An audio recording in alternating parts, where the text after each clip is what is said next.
వందే మాత్రం. నేను మీ journalist Navata. Welcome to R political. ఏదో విధంగా మతం మార్చాలి అనే దృక్పథం చదువుకుంటున్న పిల్లల్లో కూడా వ్యాపించిందంటే ఈ జబ్బు ఎంత తీవ్రంగా ముదిరిపోయిందో ఆలోచించండి. ఉత్తరప్రదేశ్లోని మొయిరాబాద్లో 2025 డిసెంబర్ నెలలో జరిగిన యథార్థ సంఘటన ఇది. 12వ తరగతి చదువుతున్న ఒక హిందూ విద్యార్థినిపై ఆమె 6 స్నేహితులు గ్రూప్లో ఏకైక హిందూ అమ్మాయి తన ముస్లిం సహ విద్యార్థులైన 5 అమ్మాయిలు బలవంతంగా బుర్కా ధరింపజేసి ఇస్లాం మతం స్వీకరించాలని ఒత్తిడి చేశారని ఆరోపణలు వచ్చాయి.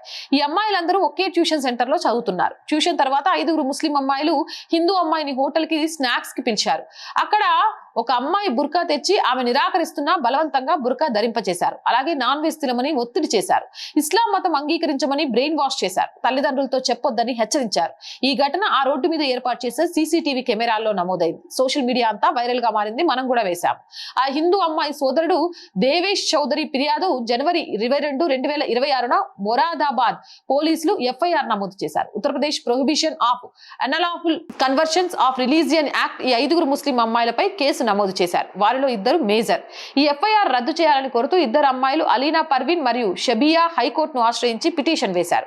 మొన్న 16వ తేదీన లక్నో హైకోర్టు తీర్పు చెబుతూ CCTV footage, victim 164 CrPC statement అంటే జ్యుడిషియల్ మెజిస్ట్రేట్ ముందు తాజాగా ఆధారంగా ప్రేమా ఫేసి కేసు ఉందని, దర్యాప్తు అవసరమని ఎఫ్ఐఆర్ రద్దు చేయడాన్ని నిరాకరించింది. దర్యాప్తు కొనసాగాలని చెప్పింది.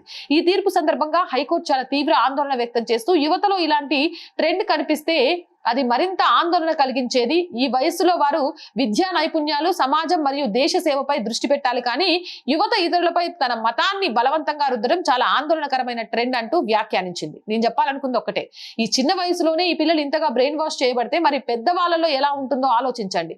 చదువుకునే విద్యార్థి కావచ్చు, టీచర్ కావచ్చు, ప్రభుత్వ ఉద్యోగి కావచ్చు, జిమ్ ట్రైనర్ కావచ్చు, డాన్స్ ట్రైనర్ కావచ్చు, ఏ ఉద్యోగం వృత్తి చేస్తున్న వారందరూ ఎందుకు ఒకే ఎజెండాతో ఏదోలాగా ఇతరుల మీద తమ బలవంతపు మతం మార్చాలనే ప్రయత్నం చేస్తున్నారు.